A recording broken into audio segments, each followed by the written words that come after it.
I've waited for this moment. I know. Hold me closer.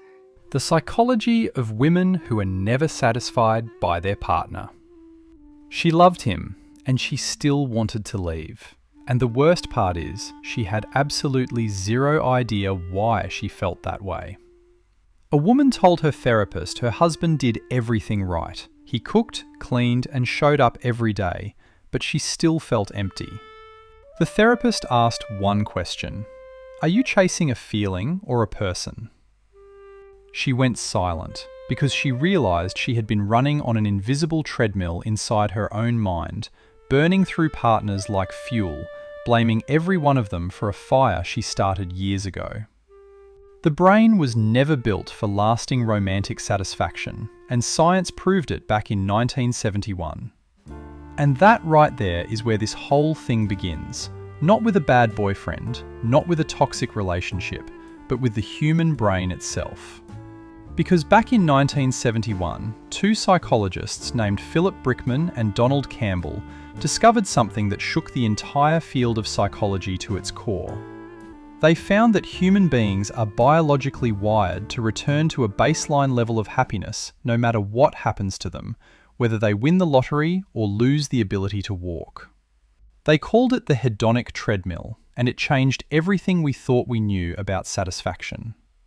In 1978, Brickman and his team actually tested this by studying lottery winners and accident victims who had become paralysed, and the results were wild. The lottery winners were not any happier than the control group after just 18 months, and the paralysed individuals were not nearly as miserable as everyone assumed they would be. Both groups had slowly drifted back toward their original emotional baseline, as if the brain had some kind of internal thermostat that refused to stay too high or too low for too long. But the part nobody talks about is what happens when you apply this exact same principle to romantic relationships. Because according to research published by Psychology Today, people who enter romantic relationships tend to eventually get used to everything that was once exciting about their partner. The novelty wears off, the butterflies die, and suddenly the person who once made your heart race is just the person sitting across from you at dinner scrolling through their phone. Think about the first time your partner held your hand, how your entire body reacted to that simple touch. Now think about the 1,000th time they held your hand, and how you probably did not even register it was happening. That is hedonic adaptation working in real time, silently erasing the magic from something that once felt like the most beautiful thing in the world. And for women, this effect can hit even harder. A 10-year survey conducted in Australia that studied over 4,000 couples found that women were overwhelmingly less satisfied in their relationships compared to men, and that dissatisfaction grew worse the longer the relationship lasted. Women who had been married between 10 and 19 years reported the lowest levels of satisfaction out of every single group in the study. The research also revealed that couples in relationships shorter than 3 years reported the highest satisfaction, but once that 3-year mark passed, something shifted inside the brain, and the decline began. The early magic was not just fading, it was being actively replaced by routine, expectation, and a growing sense that something was missing, even though nothing had actually changed. However, the hedonic treadmill is only one piece of this puzzle, because something far deeper is happening underneath the surface that most people never even consider. Her childhood programmed her brain to feel unsafe in love before she ever fell in love for the first time. And this is where attachment theory walks through the door and flips the entire conversation upside down. Back in 1987, psychologists Cindy Hazan and Philip Shaver made a discovery that connected the way babies bond with their mothers to the way adults experience romantic love. They proved that the mental models you build as a child, the ones psychologist John Bowlby originally called inner working models, follow you straight into your adult relationships like a shadow you cannot shake off. And when those early models are built on inconsistency, neglect, or emotional chaos, they produce what researchers call anxious attachment, a pattern where you are constantly terrified that your partner is about to leave, where you scan every conversation for signs of rejection, and where no amount of reassurance is ever truly enough. According to population surveys, roughly 5.5% of adults identify as having full-blown anxious attachment, but many more people fall somewhere on the spectrum without ever realizing it.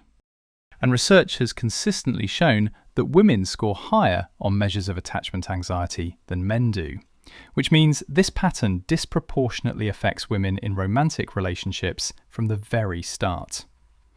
Now, pay close attention to this next part, because it explains why so many women feel perpetually unsatisfied, even when their partner is objectively doing everything right. Research from a study at Stony Brook University found that women, compared to men, wanted far greater increases in their partner's emotional availability, companionship behaviours, practical support around the house, and involvement in parenting. Men wanted more of one thing, and that was physical intimacy. But the women wanted more of almost everything. And as their relationship satisfaction decreased, the gap between what they wanted and what they were getting grew wider and wider. Dissatisfied women desired the most change from their partners out of every group in the study, more than dissatisfied men, more than satisfied women, more than anyone. But the question that nobody was asking is whether these women actually needed their partners to change, or whether their own internal wiring was making it impossible to feel satisfied regardless of what their partner did. The anxious mind turns love into a surveillance operation, and then wonders why it feels exhausted. And that is exactly what anxious attachment does to a person. According to research published in multiple peer-reviewed journals, individuals with anxious attachment harbour deeply negative views about themselves, while maintaining hopeful but guarded views about their partners. They question their own worth constantly, they worry about being abandoned, and they stay hypervigilant to any sign that their partner might be pulling away from them. A delayed text message becomes evidence of betrayal. A shift in tone becomes proof that something is wrong. A night out without them becomes a full-blown crisis that triggers panic, anger, and desperate attempts to regain control. And this is not just an emotional experience, because researchers have found that anxious attachment actually affects the physical body too. One study found that anxiously attached individuals showed higher levels of inflammation markers after cardiac surgery, and another study found elevated immune responses to the Epstein-Barr virus, which is a biological sign that the body is under chronic stress, even when nothing threatening is actually happening.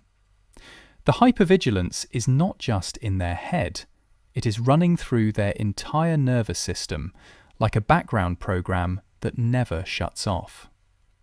And here is the part that will probably make a lot of people uncomfortable, but it needs to be said. Research tracking couples over 2 years found that higher attachment anxiety at the beginning of the study predicted lower relationship satisfaction 2 years later, and the mechanism through which it operated was surveillance. When researchers accounted for social media jealousy and electronic monitoring of partners, the direct link between attachment anxiety and dissatisfaction actually disappeared. That means the dissatisfaction was not coming from the partner's behaviour at all. It was coming from the anxious person's own monitoring behaviours and the emotional exhaustion those behaviours created. Women scored considerably higher on attachment anxiety compared to men in multiple studies, which means women are statistically more likely to experience this specific pattern of relationship dissatisfaction. And the cruelest part of this whole cycle is that the anxious person genuinely believes they are reacting to real problems in the relationship, when in reality their nervous system is reacting to ghosts from their childhood that their conscious mind cannot even see anymore. She compares her relationship to a fantasy that was manufactured by strangers on the internet. But attachment wounds are not the only thing driving this chronic dissatisfaction, because there is another force at work that is arguably even more destructive. And that force is social comparison.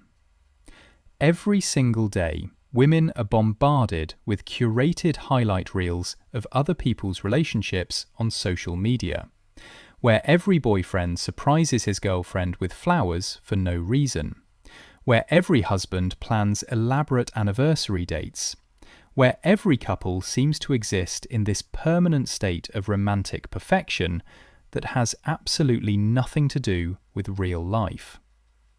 Nobody posts the argument they had at 2 a.m. about who forgot to pay the electric bill. Nobody films the silent car ride home after a fight about something so small that neither of them can even remember what started it. All you see is the highlight reel, and all your brain registers is that everyone else's relationship looks better than yours.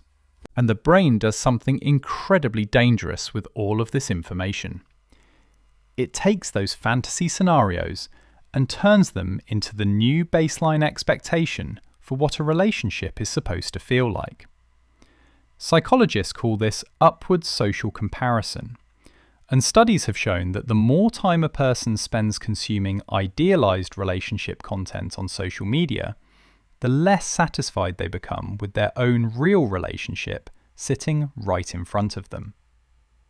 So now you have a woman whose hedonic treadmill has already adapted to her partner's good qualities, whose anxious attachment is making her scan for threats that are not there, and whose social media consumption has convinced her that somewhere out there exists a partner who will finally make her feel the way those couples on screen seem to feel.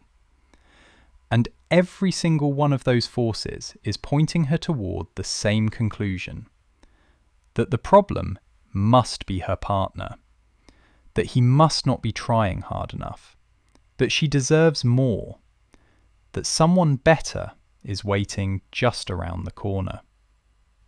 But the research tells us something completely different from what that internal narrative is screaming. A massive study published in the Proceedings of the National Academy of Sciences tracked over 900 couples and found that both men's and women's relationship satisfaction predicted their own and their partner's future satisfaction equally. The old saying, happy wife, happy life, turned out to be a myth. Both partners function as barometers for the relationship, which means that a woman's dissatisfaction is not automatically a sign that her partner is failing. Sometimes it is a sign that something inside her own emotional operating system needs attention. The dopamine trap makes every new relationship feel like medicine, and every old relationship feel like poison.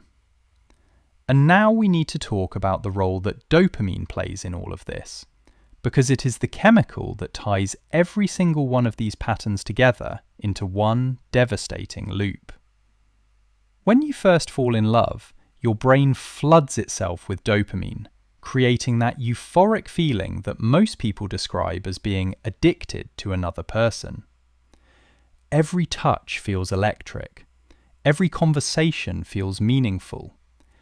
Every moment together feels like it matters more than anything else in the world.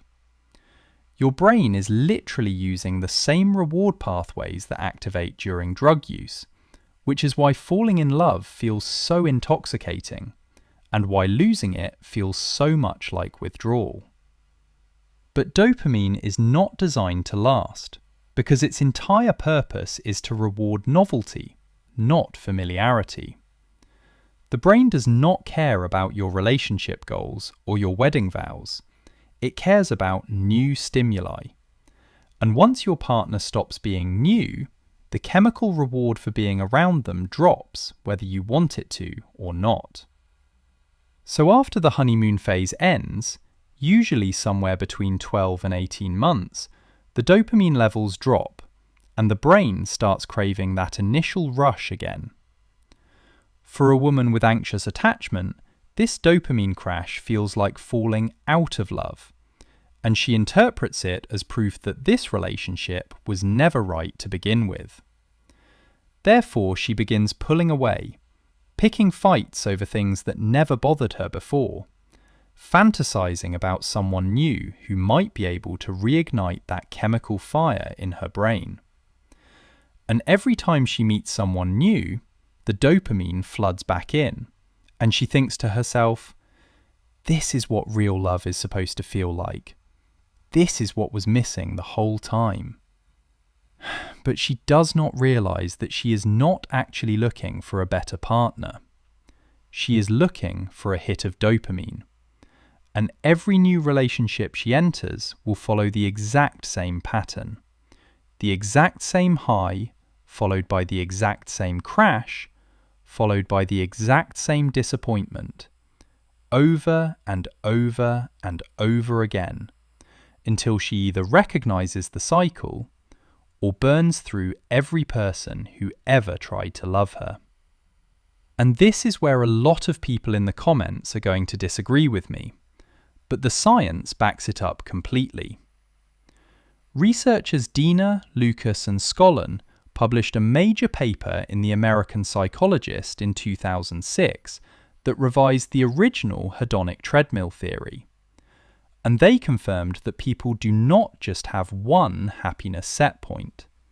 They have multiple baselines for different areas of life. But the core finding remained the same. People adapt to positive changes and return to baseline, which means that the excitement of a new relationship will always fade, regardless of how perfect the new partner appears to be at the beginning. The woman who heals her attachment wounds stops chasing feelings and starts building something that lasts. However, and this is the part that actually gives people hope, the hedonic treadmill is not an unbeatable prison. Research shows that intentional practices like gratitude, novelty within existing relationships, and working through attachment wounds with a trained therapist can actually shift a person's emotional baseline upward over time. A study of 3,608 German residents, tracked over 17 years, found that while most people stay within a narrow range of life satisfaction, about 25% of participants did experience real, lasting shifts in their happiness levels.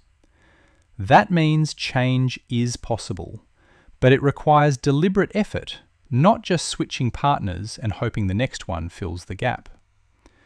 A woman who understands that her dissatisfaction is not always a signal to leave, but sometimes a signal to look inward, gains a kind of freedom that most people will never experience. She stops treating relationships like a vending machine where she inserts love and expects happiness to come out automatically. She starts recognizing the difference between a legitimate need that is not being met and an emotional wound from childhood that is bleeding into her present reality. And that distinction is everything. Because one of those problems requires a conversation with your partner, and the other requires a conversation with yourself. The Stony Brook University research found something that confirms this perfectly. When couples openly communicated about the changes they wanted, when they negotiated those changes together rather than letting resentment build in silence, satisfaction improved dramatically for both partners. The dissatisfaction was not always the problem itself. The real problem was the silence, the assumption that something was fundamentally broken, the belief that if love requires work, then it must not be real love.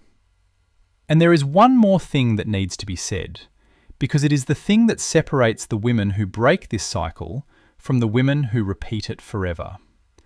The women who break it are the ones who finally accept that no partner on earth will ever be able to fill a void that was created before that partner ever existed.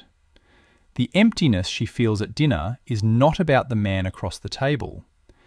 It is about the little girl inside her who never learned that she was enough on her own, who built her entire identity around being chosen, and who confused the chaos of anxious love with the presence of real connection. The woman who told her therapist that her husband did everything right eventually realized the answer to the question, so let me take you back to the woman from the beginning of this video, the one whose husband cooked, cleaned, and showed up every day while she still felt empty inside. After months of therapy, she finally understood what was happening. She had spent her entire adult life chasing the feeling of falling in love, instead of building the practice of staying in love. Every time the dopamine faded, she assumed the relationship had failed, when really her brain was just doing what brains do. And every time her anxious attachment screamed that she was about to be abandoned, she pushed her partner away before he could leave, fulfilling her own prophecy over and over again without realizing she was the author of every ending she had ever experienced. The hedonic treadmill told her that satisfaction was temporary. Her attachment wounds told her that love was unsafe.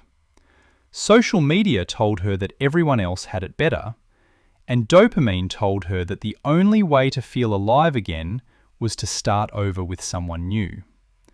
All four of those voices were lying to her, and she had been listening to them for 20 years straight without ever questioning a single word they said.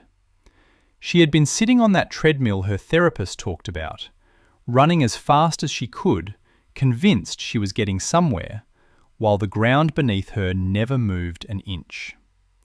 She did not need a better partner. She needed a better relationship with herself. And the moment she stopped expecting another human being to be responsible for her emotional regulation is the moment she finally felt the satisfaction she had been chasing her entire life. The treadmill stopped, not because the world changed, but because she finally stepped off. If this video changed the way you think about relationships, the video on screen right now goes even deeper into why people destroy the love they claim to want the most. Click it before you forget, and subscribe so you do not miss the next one.